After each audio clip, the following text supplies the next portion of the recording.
To be called selfish, to be considered self-centered. Like, it actually cannot be named that. Like, I don't want to be associated with the word selfish in any context. Girl, selfish is not a bad word. It is about self-respect. It is about what we want. It is about self-care. It is about self-love, self-fulfillment.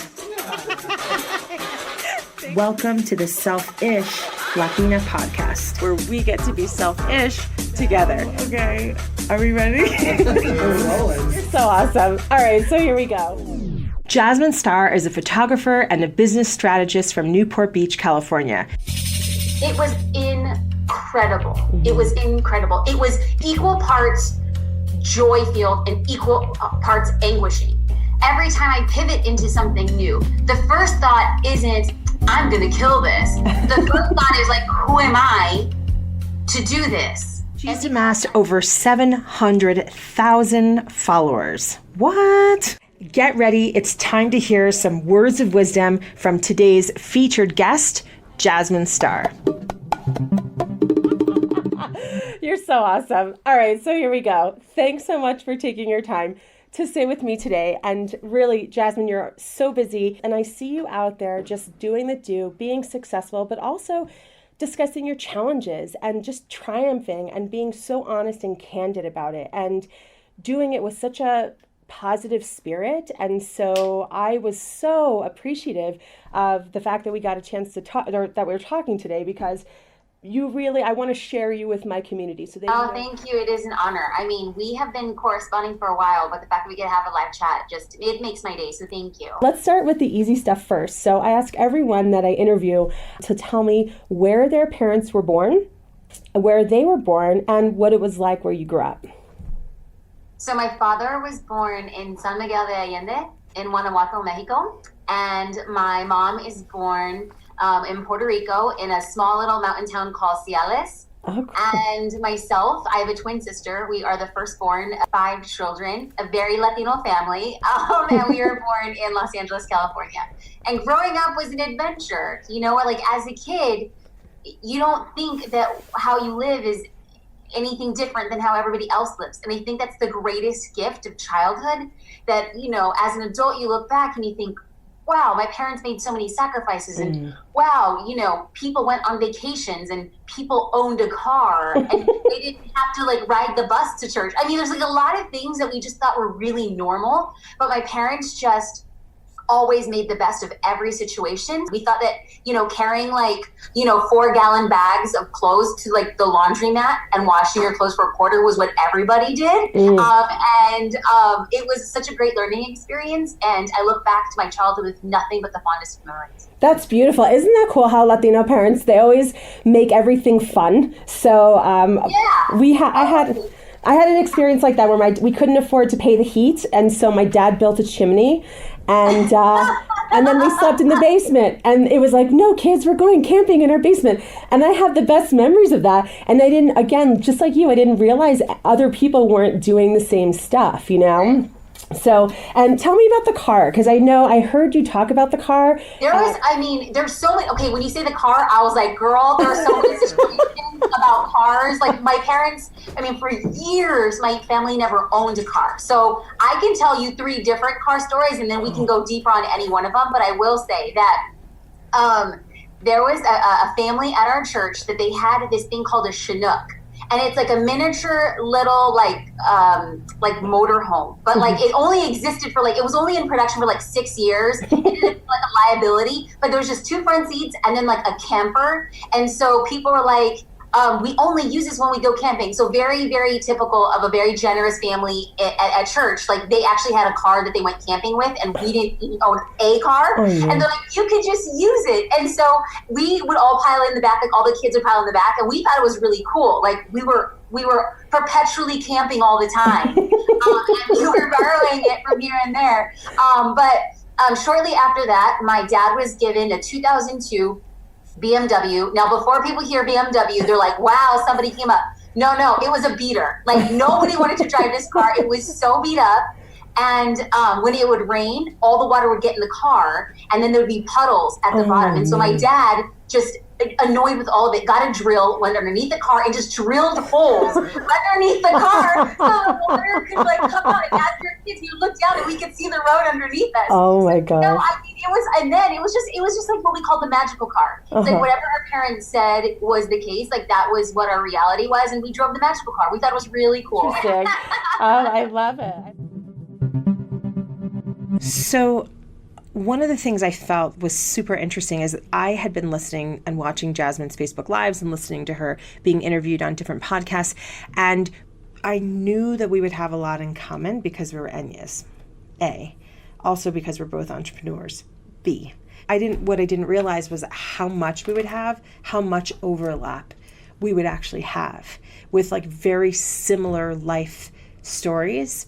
Who knew we'd have a car story very specifically about a hole in the floorboard of a car? I mean, like, that's so random. But that's what I love about doing the work that we do here is we get to connect on something, I'm going to say superficial, which is I'm the child of an immigrant parent, right? But then that ends up being a doorway to we both had holes in our cars, and being able to look at those two things with joy. No, it's actually, here's what's interesting. It was embarrassing to neither one of us. And I thought that was really cool too. But that it was a funny thing, and her family made it like a funny, fun thing. And so did my family. And so it wasn't a point of embarrassment or shame. It was actually like, wow, let's drive in Gogi's new VW Bug where we can see the ground when we're driving. At this point in the conversation, I'm super excited because I realize we have all this fun stuff in common, and the conversation gets a little deeper. And it's so funny. She's wearing this beautiful fluffy scarf, which she promptly unwinds from her neck, puts it aside, and we start joking about getting real. Let's talk about law school. You made a really big pivot in law school, and I want to ask you what the pivot was and what it felt like for you to follow your heart. Okay, so again, wow, you're asking some real questions, girl. You're like bringing the heat.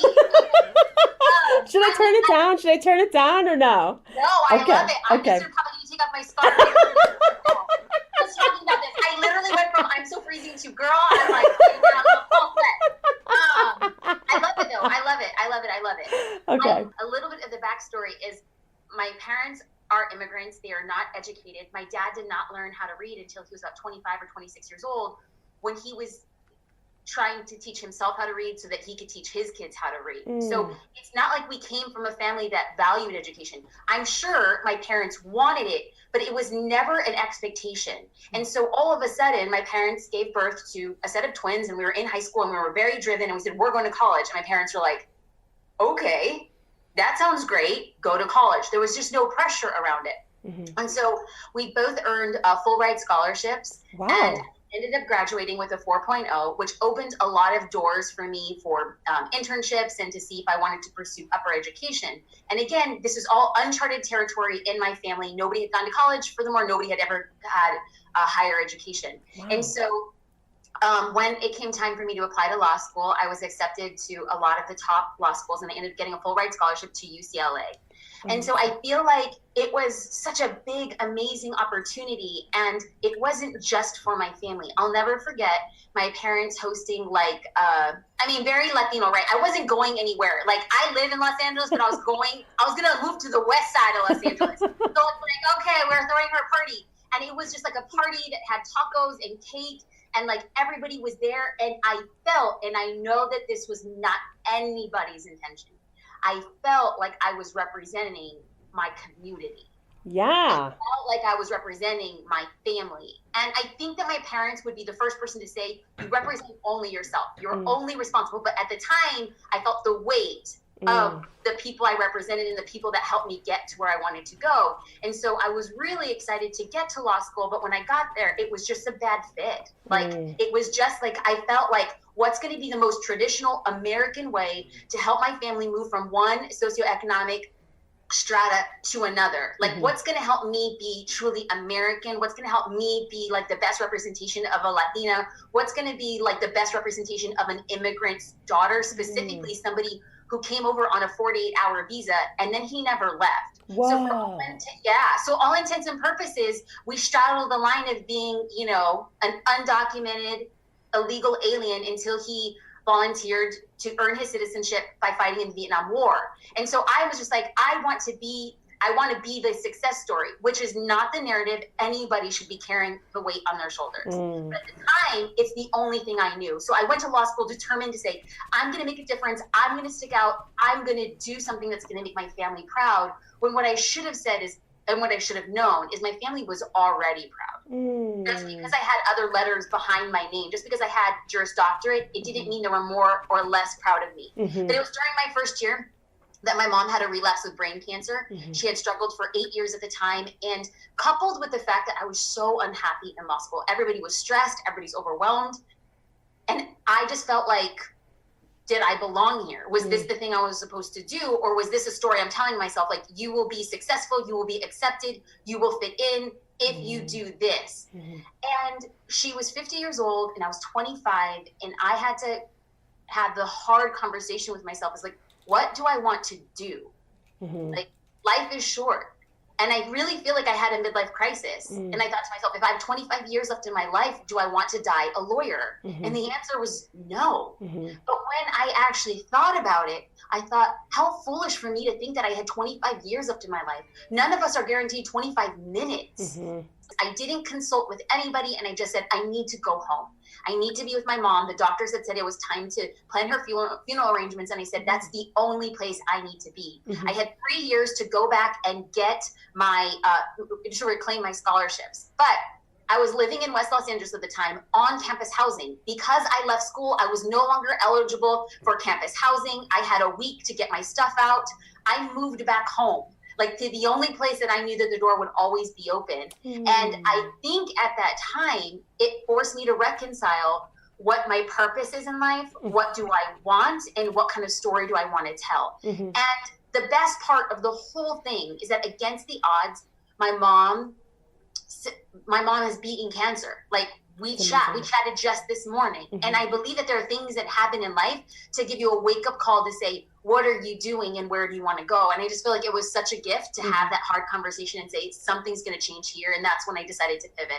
Yeah. So thank God that she's okay. I think that's wonderful. And what a special gift. And I love that you talked to her today. So we did a pivot when we talked about her leaving law school. And the way she described her experience there was with a lot of desire to be her best, which is very typical of Enya's. We want to make good on the promise of the sacrifice of our parents. We want to make them proud. And sometimes that urge, that compulsion, that motivation drives us to a place that isn't consistent with who we really want to be. And so, and I feel like it's not to impress them. Like, it's really, there's like this sense of guilt. It's like a survivor's guilt in a way. And it's like we feel like we have to overcompensate. And I don't think that Enya would ever say, I'm going to overcompensate. It's, I'm just going to achieve and do my very best, because that honors the sacrifice. It honors everything that they've done for us. The thing that's misguided is when we make that part up, like fill in the aspiration, fill in the certification, fill in the degree, fill in the good job in exchange for love. And I want to remind you of a story. I want you to tell the story of, because it made a huge difference for me when I heard it. And it's something about somebody commenting about your photography skills that you overheard, and it was like they were being really critical. And I remember thinking, damn, like, she is such a badass for, like, you know, hearing it and then just picking yourself back up. But I can't remember how it all went. Do you mind sharing that? Do you know what story I'm talking about? I think I do. I mean, and, you know, truth be told, it's not a singular story. It was something that I faced again and again in my career.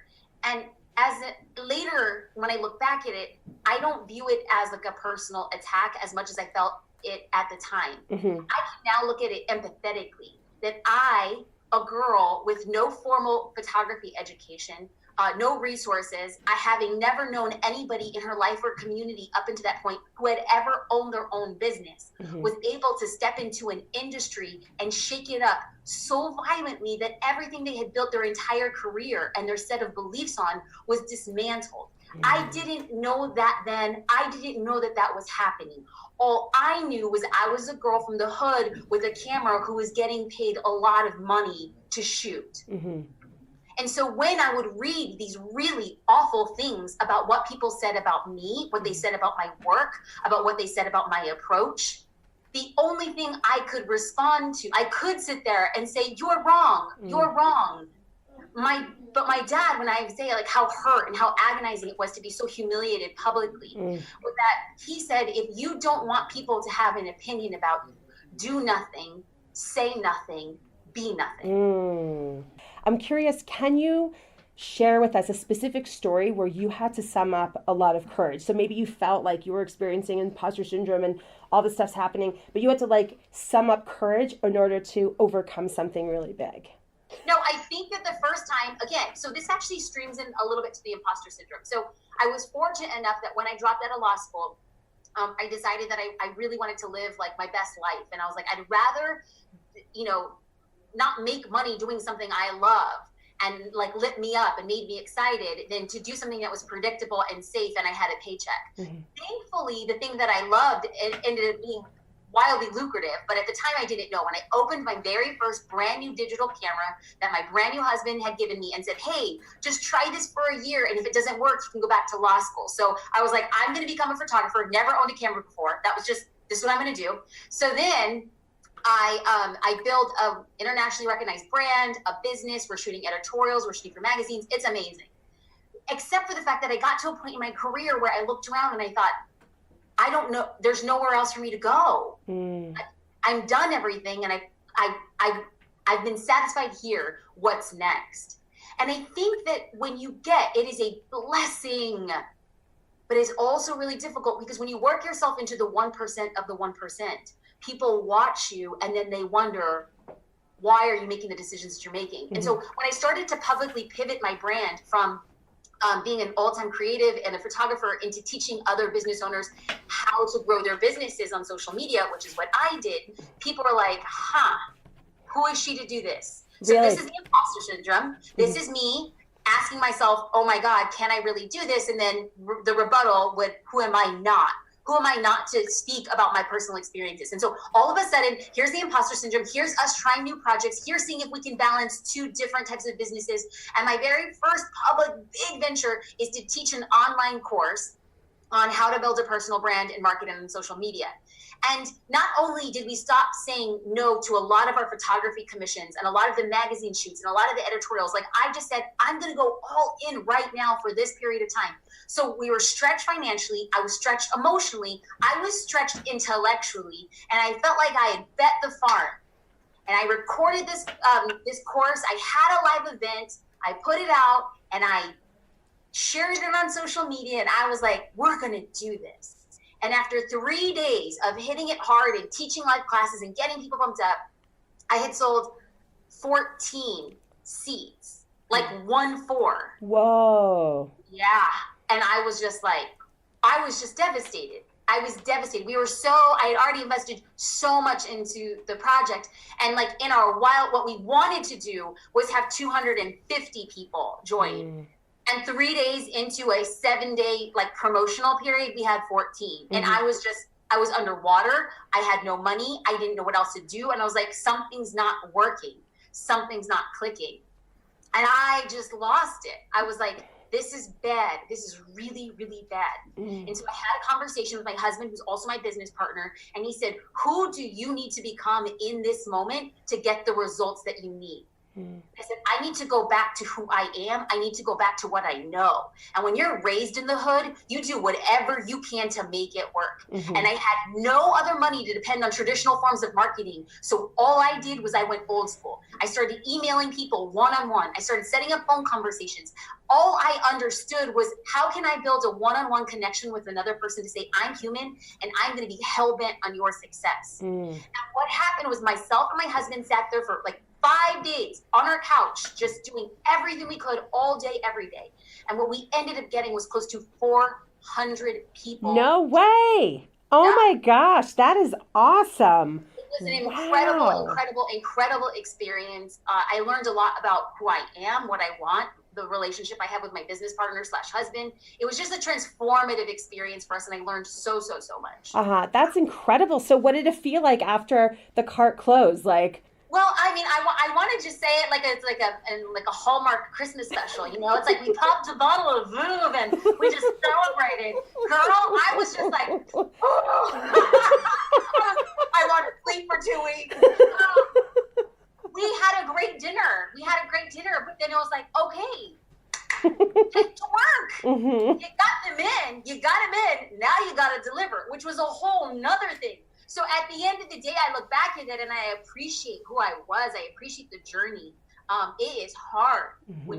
When you love something and you want to take a risk, you have to show up, the good, the bad, and the ugly. And Angela Lee Duckworth describes grit as the ability to stand up after you've been knocked down again and again and again. And why I believe people resonate with me is because they see me stumble. Mm-hmm. They see me fall. They see me hustle. And so that when I can stand up and I say, hey guys, it's not as bad. I saw the bottom. I'm okay. It gives them hope to say, I can do the same. I can rise from the ashes and I can get where I want to go.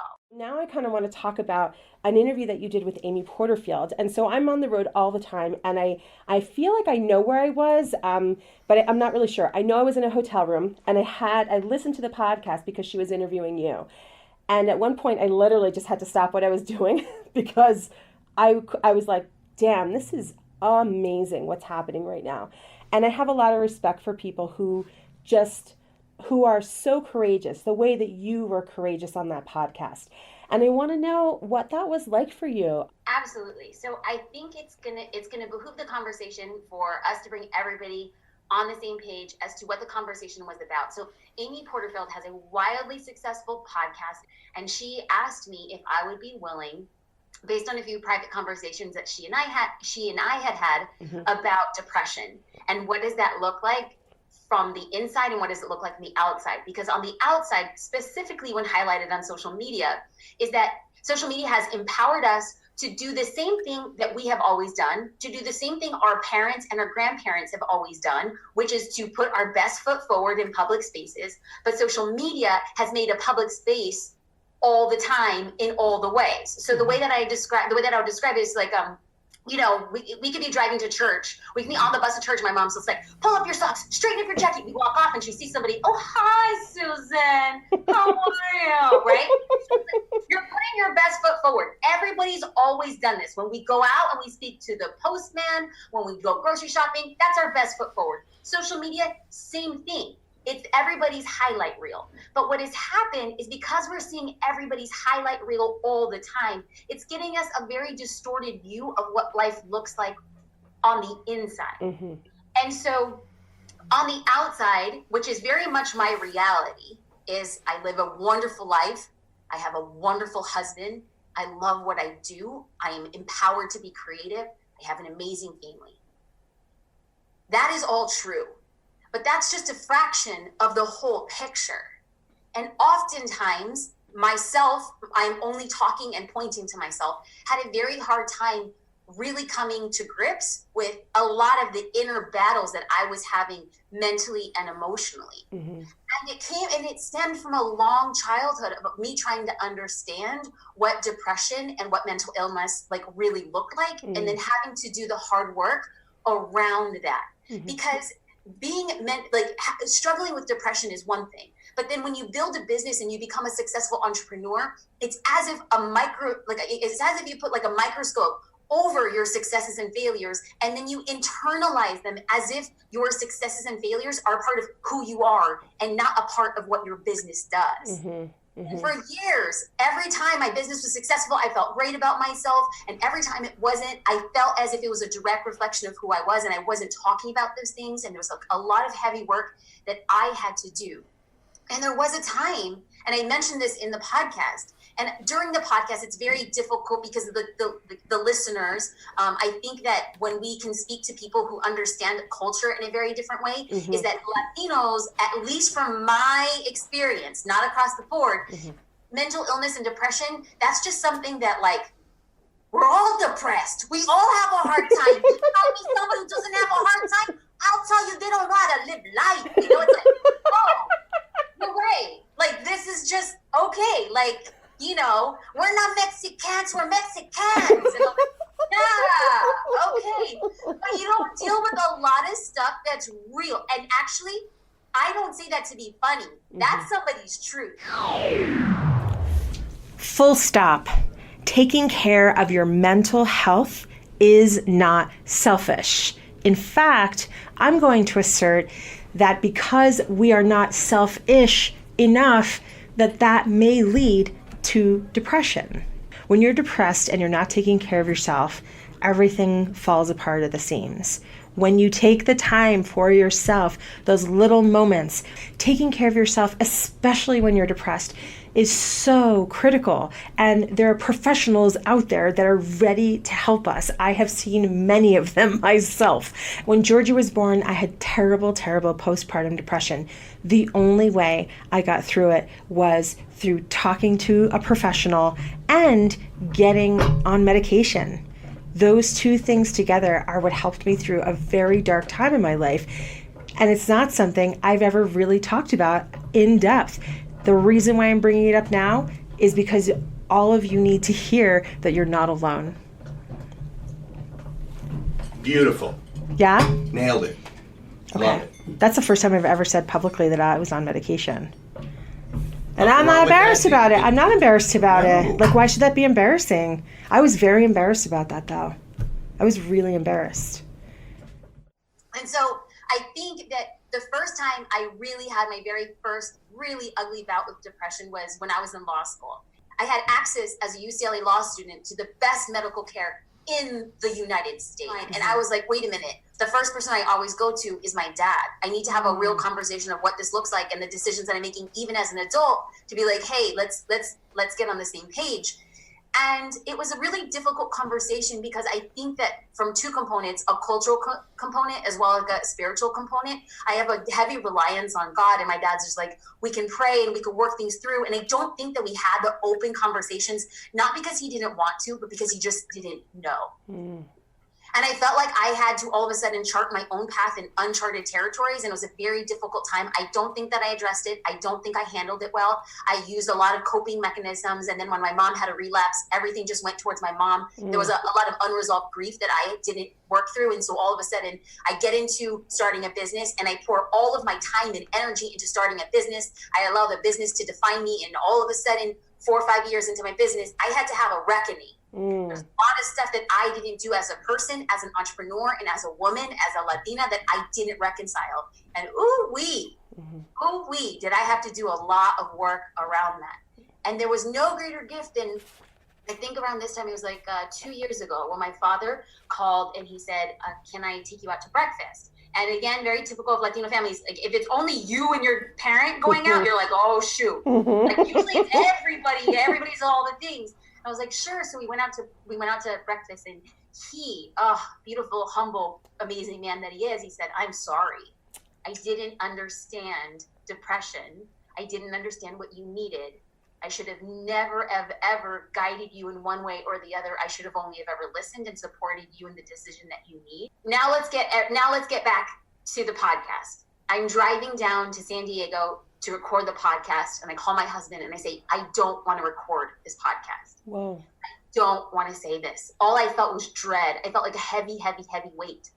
And he said, on what terms are you okay talking about your journey and your struggles? I said, I am okay if I know that this will give permission for other people to have conversations and not stigmatize and not make us feel like we're doing it alone. And he said, if that's your intention, you hold on to that, you speak your truth, and then whatever happens, it'll map to your intention. And the outpouring after that podcast was unlike anything I had ever experienced. Really? It was incredible. incredible. It was incredible. It was equal parts joy-filled and equal parts anguishing. Joy in that people are saying like, me too, I feel seen, I feel encouraged, I feel like I have hope. And then equal parts anguishing, because how long have many of us suffered in silence without having somebody to go before us and say, it's okay. You could still be normal. You could still have hard days. You could still talk about it. What are the pathways to getting help that aren't like negative or ew, that's weird, or oh no, we don't talk about that, or cloaked in something else? And nothing but the most amazing things has come by way of that podcast. And it is a podcast that I hold near and dear to my heart, and something I'm really proud of.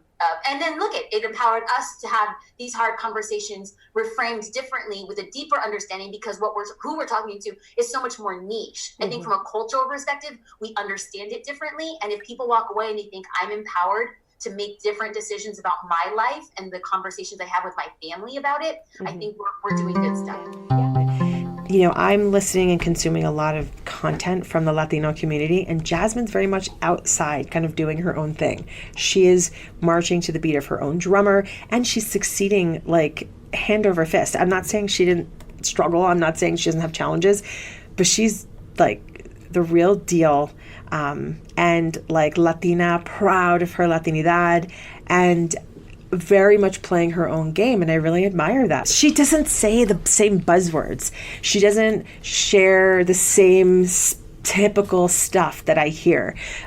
She's not trying to be anyone but herself. She's just reflecting from her own point of view. She's not borrowing anything that's out there that she can't own, and so it sounds very authentic and fresh. About imposter syndrome.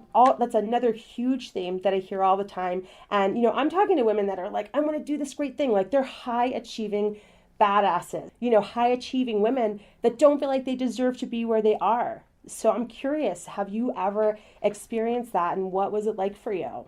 Oh, I mean, yeah, I'll just be real. Like, it's a current day affair. Like, every time I pivot into something new, the first thought isn't, I'm going to kill this. The first thought is like, who am I to do this? And because I've been so blessed and fortunate to be surrounding myself by people like my father, my husband, my friends, the response automatically is, who are you not to do that? And I feel like every time I'm up against the wall, it's like, who am I to do this? The natural response is now, who am I not to do this? And even though I might not perceive myself to be the best, the strongest, the smartest, the wittiest, what I do know beyond a shadow of a doubt is that my perspective is my own. And my experience, based on whatever it is I want to step into, is my own. And so if I speak my truth from my perspective, it is no less or more valuable than anybody else's. I just have chosen to put a stake in the ground and say my message. And if it resonates with other people, then I've done the thing I've been called to do. And I would encourage other people to always, always, always ask yourself, who am I not to share my story? Who am I not to take this job? Who am I not to walk into this boardroom? Who am I not to paint this painting? Who am I not to write this poem? Who are you not to do it? Write it. And if it resonates, then that is the thing. The market decides. The people decide. You build a tribe and they support you. Then you, my friend, are doing the thing, regardless if you think you're in the position to or not. A lot of people who are going to be watching this or hearing this are women who really want to be on the skinny branches too. And I want to know, Jasmine, what do you want to tell them about what it's like being where you are now and coming from where you came from? I think it's important to, so first and foremost, I think the thing that I would absolutely encourage anybody watching or listening is that to understand that you are in control of your story. Is that people can say things or do things or intimate things, but you know your truth. And the more that you speak your truth, it resonates. Living in the common day of like social media is that we have become so refined to smelling when somebody is inauthentic. So the greatest gift that you can give yourself, your family, your loved ones, your friends is to speak your truth, own your truth, the good, the bad, and the ugly. And it's going to resonate with other people that say, you are a fresh of breath air. You are a breath of fresh air because what you're saying is speaking to me. And the thing that I say to other people is actually, Denise, how you and I connected. We connected because when you had initially emailed the team and I saw your stuff, I was like, oh, she's so real. I get her. And I've come to believe after what you told me, we resonated in that way. Why? We see so much inauthenticity that all of a sudden we see something fresh. So the advice goes back to what initially connected you and I, somebody who's real, somebody who owns her stuff and says, well, I might not have all the answers. I'm totally okay sharing the journey until I do. That's such a gift that we can give each other. I agree. Totally just made me cry there. So awesome. You're amazing. Thank you, Denise. Thank you. And the feeling is mutual. I feel that you are destined to do amazing things. And the fact that you've given me the opportunity to be shared with your audience is a gift, girlfriend. It is a gift. I stand on the other coast and I applaud you wildly for what you're doing. Seriously. Thank you. Thank you, Denise. I adore you. I adore your team. I love it. I love it. I love it. Thank you. Thank you. Likewise. All right. Take care. Bye-bye.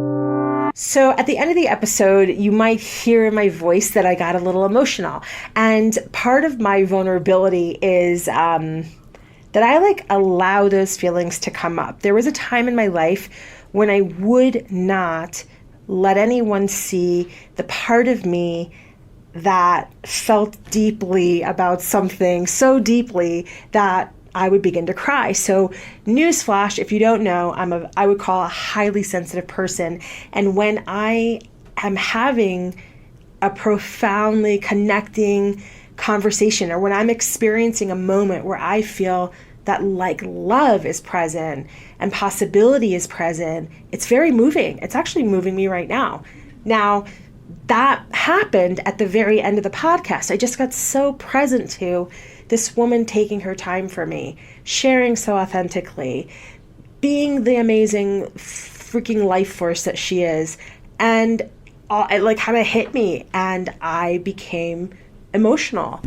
And I'll tell you, I don't love that this happens. I don't love that that people can immediately see how I really feel, I guess.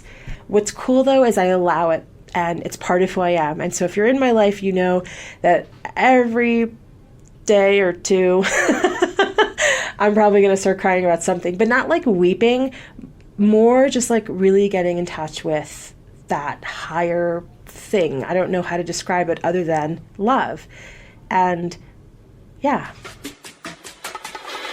This episode is brought to you by the Enya Dream Accelerator. EDA is an 8-week coaching program designed for ambitious Latinas who are ready to take action on their biggest dream. Sign up and get on the wait list now. Thanks for listening and join us next time on the Selfish Latina podcast.